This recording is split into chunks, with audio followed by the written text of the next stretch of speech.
Mais avant le JT, on retrouve Julie Jacquard. On vous dit tout sur l'évolution du statut des travailleurs indépendants. Et oui, on compte pas moins de 3 millions de travailleurs indépendants en France, des artisans, des commerçants et autres professions libérales qui, jusqu'à présent, avaient un statut peu protecteur en cas de coup dur et notamment en concernant leur patrimoine et leur droit au chômage. Mais une nouvelle loi promulguée le 14 février dernier qui entrera donc en vigueur à la mi-mai devrait améliorer leurs conditions. On va voir ça avec mon invité. Je reçois Christophe Vielpeau. Bonjour. Bonjour Julie. Et merci d'avoir accepté notre invitation. Vous êtes notaire associé à Meaux et délégué régional Île-de-France de l'association Notaire Conseil d'entreprise. Pour commencer, quand on parle d'indépendance, est-ce que vous pouvez nous rappeler qui ça concerne ?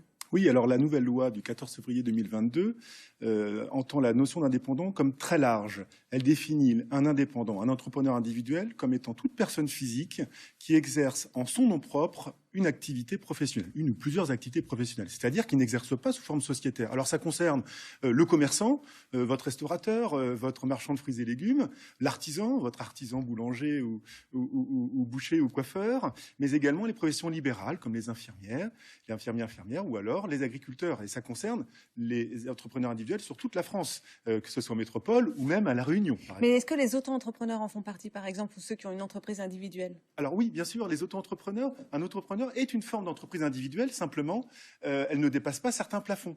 Alors, l'entrepreneur individuel a le droit à un régime fiscal un peu privilégié, ce qu'on appelle la micro-entreprise, et social également, avec le micro-social.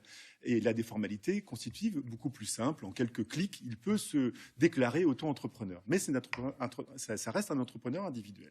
Alors, qui est concerné par cette nouvelle loi, juste en attendant, je vous rappelle que vous pouvez nous poser toutes vos questions en direct en flashant le QR code qui s'affiche en bas de l'écran. Christophe Vielpeau, cette nouvelle loi, donc qu'est-ce qu'elle va changer pour ces travailleurs indépendants ? Alors, elle va changer beaucoup de choses.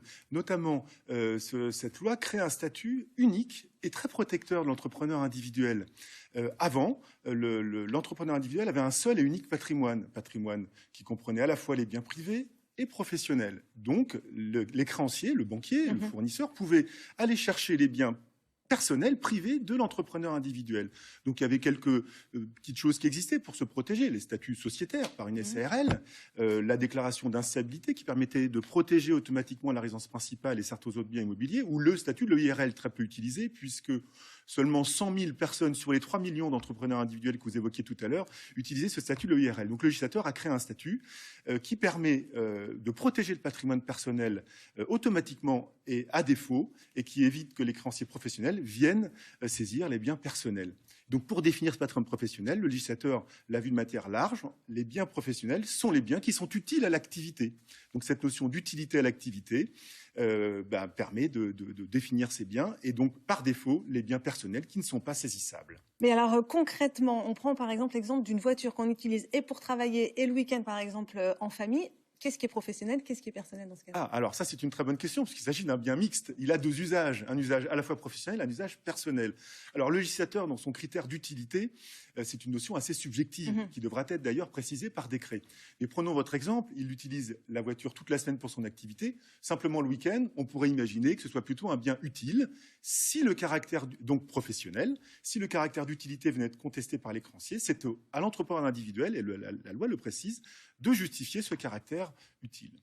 Alors arrêtons-nous un instant sur ces chiffres. En Île-de-France, on compte plus de 7500 travailleurs indépendants, dont 37% de femmes. L'âge moyen de ces freelances est de 43,4 ans. Christophe Vielpeau, vous l'avez dit, ce nouveau statut va s'appliquer d'ici un mois environ. Mais est-ce que ça concerne seulement les nouvelles entreprises ou il est rétroactif ? Ah oui, alors il va s'appliquer, pour être très exact, à partir du 15 mai 2022. Et il s'applique aux entreprises existantes. Simplement, pour les entreprises existantes, ça s'appliquera qu'aux nouvelles créances professionnelles. D'accord. Voilà. Et en revanche, le statut de l'EIRL, lui, va disparaître peu à peu, puisqu'on ne peut d'ores et déjà plus créer d'EIRL. Et quelles sont les démarches à accomplir alors pour bénéficier de ce nouveau statut ? Elles sont très simples, puisqu'en fait, c'est un statut automatique. D'accord. Donc, en fait, il n'y a aucune démarche à faire. Il suffit simplement de déclarer son auto-entreprise ou d'immatriculer son entreprise individuelle auprès du greffe pour bénéficier de ce statut. Comme ça existait déjà avant. Comme ça existait déjà avant. Mais alors, le fait que le patrimoine des indépendants soit mieux protégé, j'imagine que ça a des répercussions pour les créanciers ? Oui, alors les créanciers, quant à eux, ne pourront pas, les créanciers professionnels ne pourront pas saisir les biens personnels, et ce de manière automatique. Alors qu'avant, seule la résidence principale de l'entrepreneur individuel était mise à l'abri de manière automatique.